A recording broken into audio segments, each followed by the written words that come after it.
السلام علیکم ورحمۃ اللہ وبرکاتہ۔ نحمدہ ونصلی علی رسولہ الکریم، اما بعد۔ عن عائشہ رضی اللہ تعالی عنہا زوج النبی صلی اللہ علیہ وسلم ان النبی صلی اللہ علیہ وسلم کان یعتکف العشر الاواخر من رمضان حتى توفاه الله ثم اعتكف ازواجه من بعده۔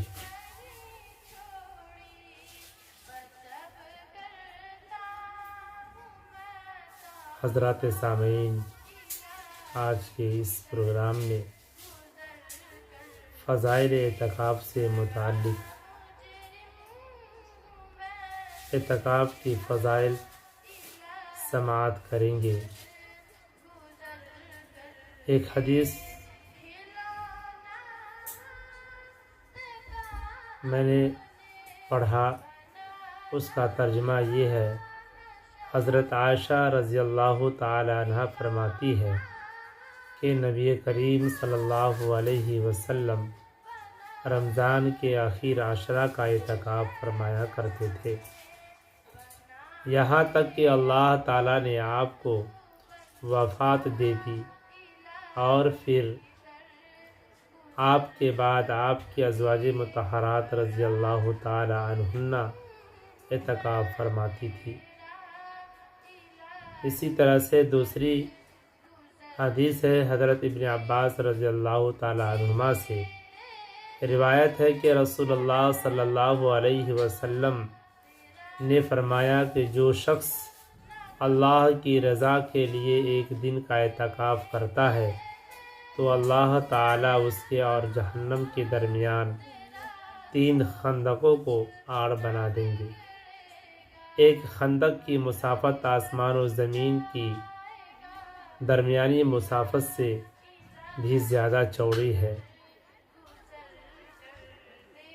مطلب اس کا یہ ہے کہ جب ایک دن کے اعتکاف کی یہ فضیلت ہے تو رمضان مبارک کے آخری عشرہ کے اعتکاف کی کیا فضیلت ہوگی۔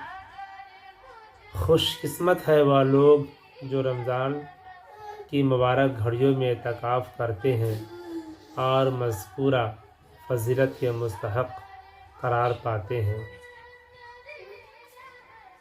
ایک تیسری حدیث ہے، حضرت ابن عباس رضی اللہ تعالی عنہما سے روایت ہے کہ رسول اللہ صلی اللہ علیہ وسلم نے فرمایا، اعتکاف کرنے والا گناہوں سے محفوظ رہتا ہے اور اس کی تمام نیکیاں اسی طرح لکھی جاتی رہتی ہے جیسے وہ ان کو خود کرتا رہا ہو۔ اس حدیث میں اعتکاف کے فوائد میں سے 2 بیان کیے گئے ہیں۔ معتکف جتنے دن اعتکاف کرے گا اتنے دن گناہوں سے بچا رہے گا۔ دوسری نیکی یہ ہے کہ جو نیکیاں وہ باہر کرتا تھا، مثلا مریض کی عیادت، جنازہ میں شرکت، غرباء کی امداد، علماء کی مجالس میں حاضری وغیرہ، اعتکاف کی حالت میں اگرچہ ان کاموں کو نہیں کر سکتا لیکن اس قسم کے اعمال کا ثواب اس کے نام اعمال میں لکھا جاتا ہے۔ ایک حدیث میں آتا ہے، من اعتکف ایمانا و احتسابا غفر له ما تقدم من ذنبہ، جس نے اللہ کی رضا کے لیے ایمان اور اخلاص کے ساتھ اعتکاف کیا تو اس کے پچھلے گناہ معاف ہو جائیں گے۔ حضرات سامعین، اس حدیث میں اعتکاف کرنے پر جن گناہوں کی معافی کا اعلان یا وعدہ کیا گیا ہے ان سے مراد گناہ صغیرہ ہے، کیونکہ گناہ کبیرہ کی معافی کے لیے توبہ شرط ہے۔ اعتکاف کرنے والا جب مبارک ساعات میں خدا تعالیٰ کے حضور گڑ گڑاتا ہے، آہو بکا کرتا ہے اور اپنے سابقہ گناہوں سے سچی توبہ کرتا ہے، آئندہ نہ کرنے کا عزم کرتا ہے، تو یقینی بات ہے کہ اس کے کبیرہ گناہ بھی معاف ہو جاتے ہیں۔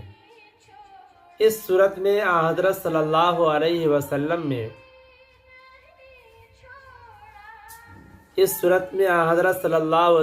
کے ارشاد مبارک میں گناہوں سے مراد کبیرہ بھی ہو سکتے ہیں، جن کی معافی اعتکاف میں ہوتی ہے، لہذا معتکف کو چاہیے کہ توبہ و استغفار کا ضرور اہتمام کیا کرے۔ حضرت عائشہ صدیقہ رضی اللہ تعالی عنہا فرماتی ہے کہ رسول اللہ صلی اللہ علیہ وسلم رمضان کے آخر عشرہ میں اعتکاف فرمایا کرتے تھے اور فرمایا کرتے تھے کہ لیلۃ القدر کو رمضان کی آخری راتوں میں تلاش کیا کرو۔ یعنی اس حدیث کا مطلب یہ ہے، اعتکاف سے مقصود لیلۃ القدر کو پانا ہے۔ اعتکاف سے مقصود لیلۃ القدر کو حاصل کرنا ہے، جس کی فضیلت 1000 مہینوں سے زیادہ ہے۔ اس حدیث میں لیلۃ القدر کو تلاش کرنے کے لیے آخری عشرہ کا اہتمام بتایا گیا ہے، جو دیگر احادیث کی روح سے اس عشرہ کے طاق آتے ہیں۔ لہذا بہتر تو یہی ہے کہ اس آخری عشرہ کے ساری راتوں میں بیداری کا اہتمام کرنا چاہیے، ورنہ کم از کم طاق راتوں کو تو ضرور عبادت میں گزارنا چاہیے۔ یہ سب جو باتیں ابھی بیان کی گئی وہ اعتکاف کے فضائل اور فضیلت سے متعلق تھی۔ اعتکاف کے مسائل: ماہ رمضان کے آخر عشرہ میں کیا جانے والا اعتکاف سنت مؤکدہ علی الکفایہ ہے۔ مطلب یہ ہے کہ اگر بستی کے ایک آدمی بھی اعتکاف میں بیٹھ گیا تو سارے بستی والوں کی طرف سے اعتکاف ادا ہو جائے گا۔ اگر کوئی نہیں بیٹھتا ہے تو اس کا گناہ تمام گاؤں والوں پر ہوگا۔ یعنی بڑے شہروں کے محلے کی کسی ایک مسجد میں اور گاؤں دیہات کی پوری بستی کی کسی ایک مسجد میں کوئی ایک آدمی بھی اعتکاف کرے گا تو سنت سب کی طرف سے ادا ہو جائے گی۔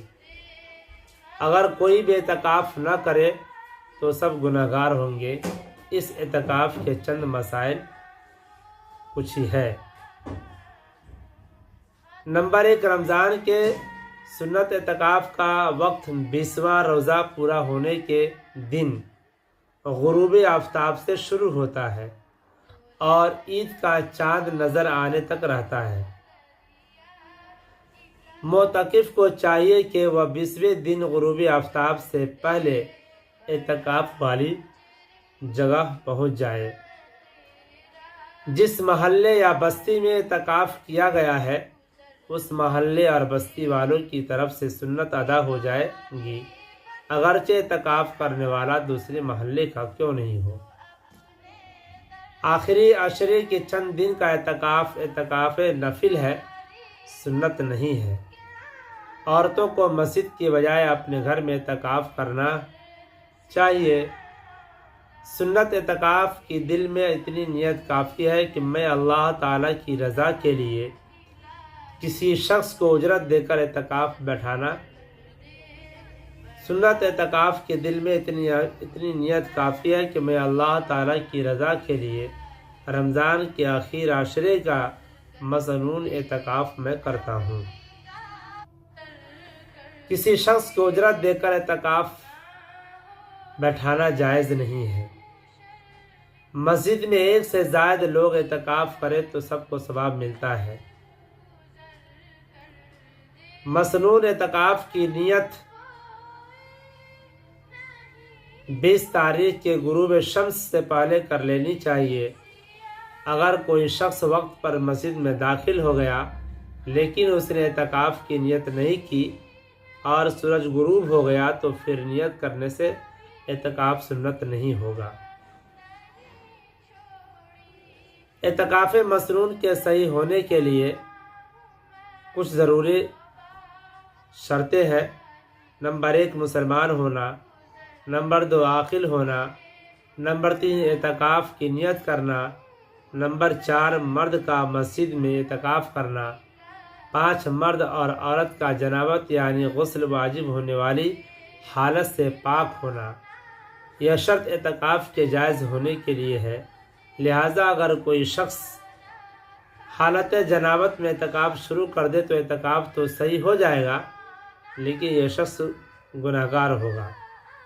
عورت کا حیض و نفاس سے خالی ہونا یعنی MC والی پیریڈ سے خالی ہونا، روزے سے ہونا، اگر اعتکاف کے دوران کوئی ایک روزہ نہ رکھ سکے یا کسی وجہ سے روزہ ٹوٹ جائے تو مسنون اعتکاف بھی ٹوٹ جائے گا۔ جس شخص کے بدن سے بدبو آتی ہو یا ایسا مرض ہو جس کی وجہ سے لوگ تنگ ہوتے ہو تو ایسا شخص اعتکاف میں نہ بیٹھے، البتہ اگر بدبو تھوڑی ہو جو خوشبو وغیرہ سے دور ہو جائے اور لوگوں کو تکلیف نہ ہو تو جائز ہے۔ اعتکاف کی حالت میں ہم کون کون سے کام کر سکتے ہیں؟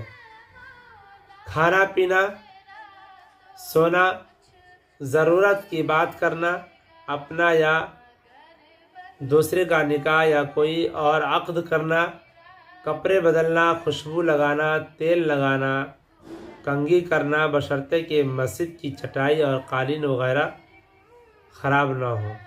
مسجد میں کسی مریض کا معائنہ کرنا، نسخہ لکھنا یا دوا بتا دینا، لیکن یہ کام بغیر اجرت کے کرے تو جائز ہے ورنہ مکروہ ہے۔ برتن وغیرہ دھونا، ضروریات زندگی کے لیے خرید و فروخت کرنا بشرطے کہ سودا مسجد میں نہ لایا جائے، کیونکہ مسجد کو باقاعدہ تجارت گاہ بنانا جائز نہیں ہے۔ عورت کا اعتکاف کی حالت میں بچوں کو دودھ پلانا، معتکف کا اپنی نشست گاہ کے ارد گرد چادریں لگانا، معتکف کا مسجد میں اپنی جگہ بدلنا، بقدر ضرورت بستر، صابن، کھانے پینے کی برتن، ہاتھ دھونے کے برتن اور مطالعہ کے لیے دینی کتب مسجد میں رکھنا، یہ سب صحیح ہے۔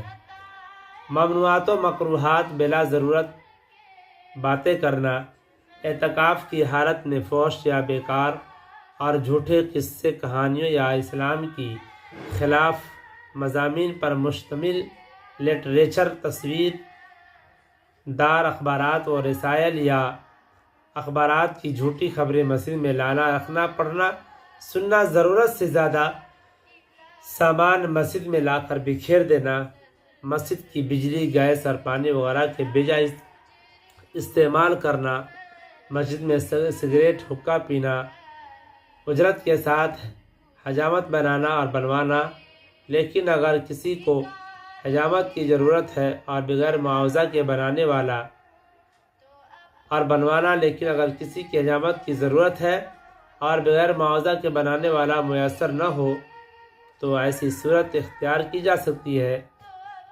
حجامت بنانے والا مسجد سے باہر رہے اور معتکف مسجد کے اندر رہے۔ حاجات طبیعیہ، پیشاب، پاخانہ اور استنجا کی ضرورت کے لیے معتکف کو باہر نکلنا جائز ہے، جن کے مسائل مندرجہ ذیل ہیں۔ پیشاب پاخانہ کے لیے قریب ترین جگہ کا انتخاب کرنا چاہیے۔ اگر مسجد سے متصل بیت الخلاء بنا ہوا ہے اور اسے استعمال کرنے میں کوئی حرج نہیں ہے تو وہیں ضرورت پوری کرنی چاہیے، اور اگر ایسا نہیں ہے تو دور جا سکتا ہے، چاہے کچھ دور جانا پڑے۔